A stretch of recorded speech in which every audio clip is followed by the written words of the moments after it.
Hey, everybody, it's Eddie from Tokyo. This is your cryptocurrency update from Japan, and we're going to look quickly at the market because I think Bitcoin has finally found its bottom. It is not falling, and it seems to be trying to move back into the green. And it's very interesting. I've got a performance of 7 days here by market cap. So we're looking at the larger projects by market cap, and only a few have been able to hang on to their gains in the last 7 days as Bitcoin pulled a lot of them down into the red. But VeChain, Kusama, Filecoin, Theta, IOTA, Quant, and XRP, yeah, XRP, despite all of its heavy baggage, has been able to hang on to its 7-day gain. And so I think we're going to be, I'm not worried about this at all. I think these are completely healthy pullbacks, to be expected pullbacks. And this one is not that severe considering the amount of gain that Bitcoin has seen over the last month. All right, I'm going to really talk about some things that is, I think, pertinent to everybody in this space. And if you don't know who this is, you want to study up, because if you plan to stay, you must know this is Trace Mayer. He has degrees in accounting and law, and he began recommending Bitcoin when it was just 25 cents. He has funded many projects in regards to infrastructure in this space, like BitPay and Kraken, but he just finished doing a lead with a round of funding for the Wyoming State Bank Avanti. I think it's going to be probably one of the most famous leads he's done. And this is an important deal for everybody. It is going to be a compliant bridge from the US dollar into crypto, making it possible with the 37 million that it received to execute on its roadmap. And this is going to be a bank that is really supporting crypto from the state's highest executive level. And the roadmap includes payment services for wires, ACH, SWIFT, and they're going to use their programmable US digital dollar Ovid. It is going to give everybody these on and off ramps to services for crypto in a safe manner. Because just in this last week, I had someone on the DM telling me they have problems with Capital One. And you can see this is a tweet that just went out also, that there are customers that are being reported as criminal, involved in fraud for exchange transactions in connection with exchanges like Coinbase. Caitlin Long, the CEO of Avanti Bank, tweeted a reply and said that we're helping to solve this problem. Well, thank goodness. And with the 44 million in total that she has to work with, I think this is going to be a big win for the entire ecosystem. And another win for the space, even though it's small, but I'm telling you, it's small, but in a big way. This is Leah Halpern, and I did appear on her show today. Now, that's not why it's great. Why this is really a big deal is that she had the guts and the confidence to mix the camps of crypto. That's not easy to do. It really is not easy to do. And the fact that she is doing it speaks volumes. And with the coming regulations in this space, I'm telling you, it's going to be very, very important for all the communities to stick together. So although Gary Gensler is likely to be confirmed as the chair of the SEC, the acting chair right now, Allison Lee, continues to take steps to increase enforcement efforts to achieve Biden's policy goals, especially in regards to climate goals. And in her presentation from March 17th, titled A Climate for Change, she said that this issue is fundamental to the markets. What she's talking about is fundamental to the markets that they regulate and enforce. And you can see here that you're going to find this 3-letter acronym a lot, this ESG, this environmental, social, and corporate governance. we're going to see a big push for businesses to fall in line. Human capital, human rights, climate change, these issues are fundamental to our markets and investors too, and can help drive sustainable solutions on the issues. It's front and center, everyone. And I'm telling you, if you just start to think what possibly could come out should they overreach in this area as well. Here's an example. An exchange, if they sell you any proof of work project, they might have to provide a disclosure on the environmental impact that that project has. And you might even have to sign something if you are aware that the mining practices are not falling within the standards that they have set. Or maybe the US exchanges will only be allowed to sell the proof of work crypto that was mined with a green method.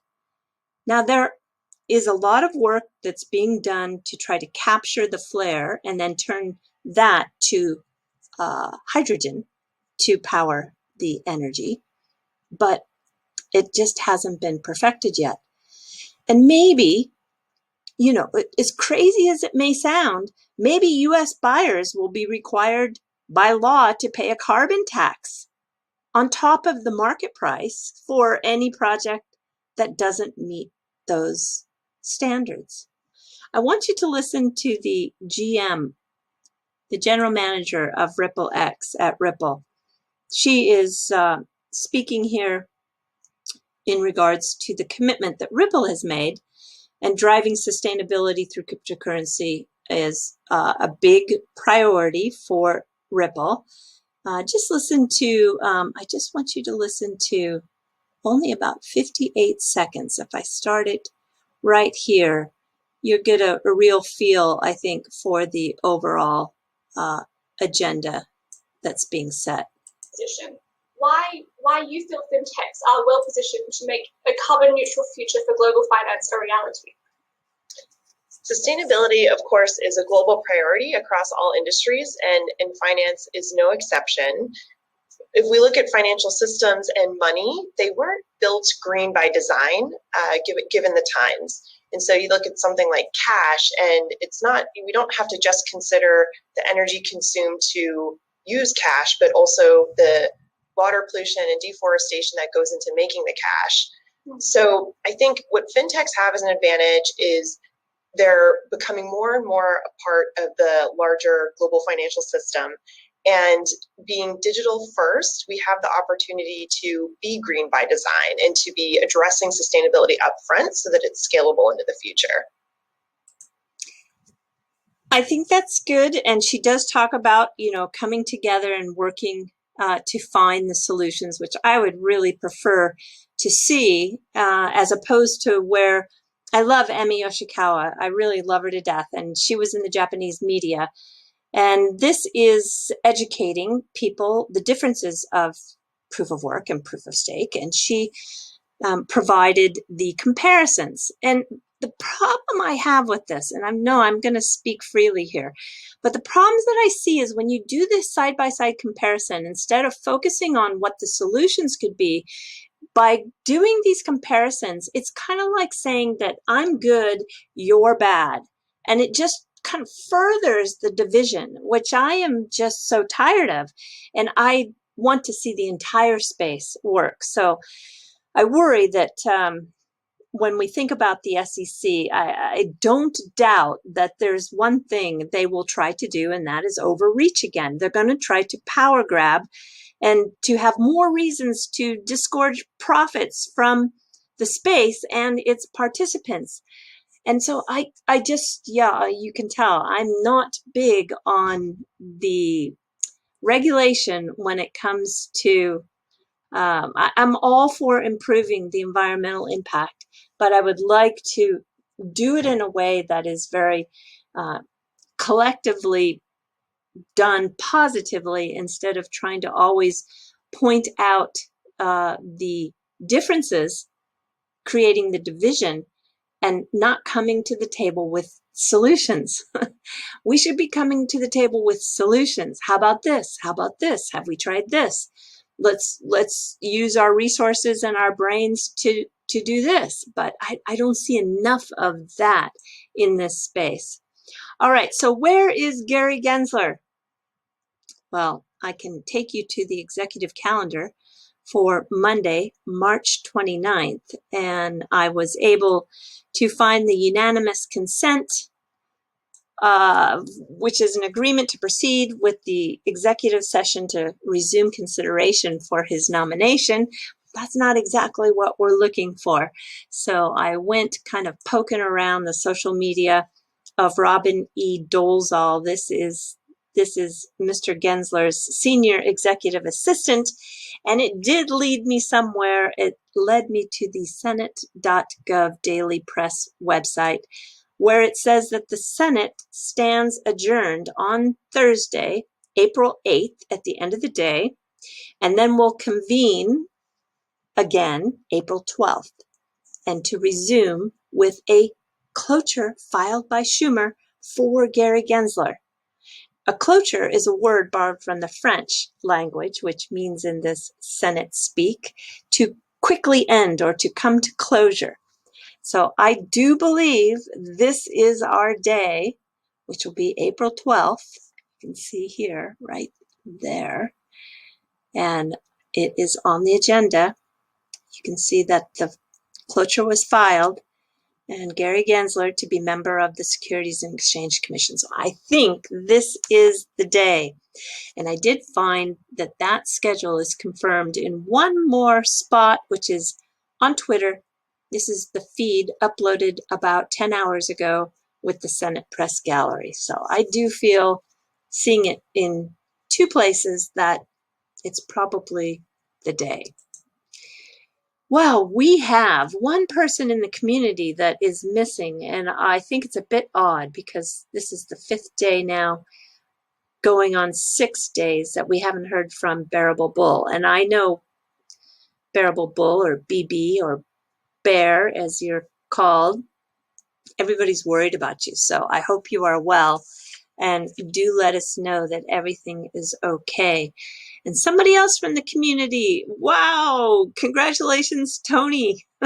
He has the channel Thinking Crypto. He has a date confirmed, I believe, for next month, April, to have Brad Garlinghouse on his channel. Fantastic, right? Just fantastic. Good job, Tony.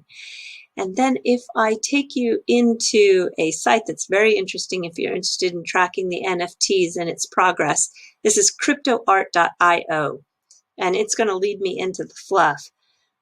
I think it's quite interesting to see that 411 million thus far has been sold in the way of crypto artwork since 2018, but most of it has sold in just the last 2 months because of the NFT boom. So you can see the difference here. This is a really interesting site. It's got a lot of information if you are tracking this part of the market. And Japan has its first kind of superstar in NFT. This is digital artist Aimi Sekiguchi, and she has sold for the highest price so far in Japan an NFT for 66 Ethereum, so just a little over 100,000. And I want to play it for you because it's quite cool. Let me see if I can do this for you. I'm gonna take that one down. Well, I've got a site that's not working. Here we go. It's a little jumpy on this site, but I think you can take a look. It's pretty cool.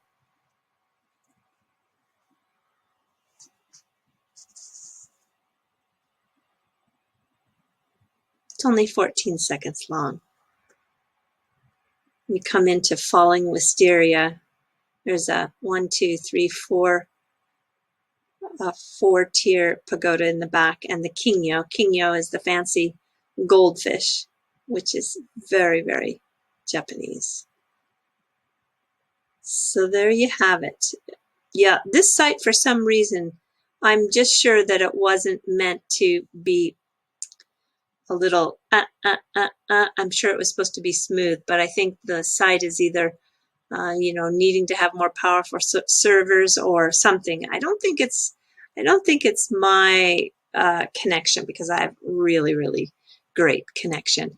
And I am going to do a little bit of an NFT project. I'm not going to make any money on it, and I'm not going to be the person that sells it, but I'm going to provide the artwork for it.